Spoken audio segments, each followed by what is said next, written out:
ప్రియమైన సహోదరులారా, కీర్తనలు 65 ఒక అద్భుతమైన కీర్తన. ఈ కీర్తనలో దేవుని ప్రజలు ఆయన స్తుతిస్తున్నారు.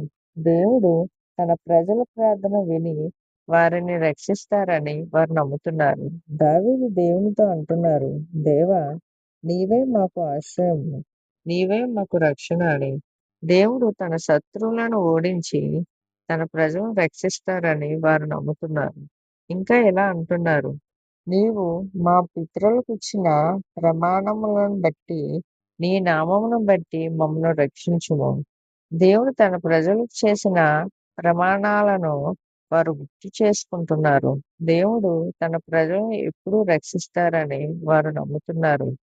ప్రియమైన సహోదరులారా, మనం కూడా దేవునిపై ఆశ పెట్టుకొని ఆయనను స్తుతిద్దాం. దేవుడే మనకు ఆశ్రయము, రక్షణ. ఆయన మనల్ని ఎప్పుడూ రక్షిస్తాడు. ఆమేన్.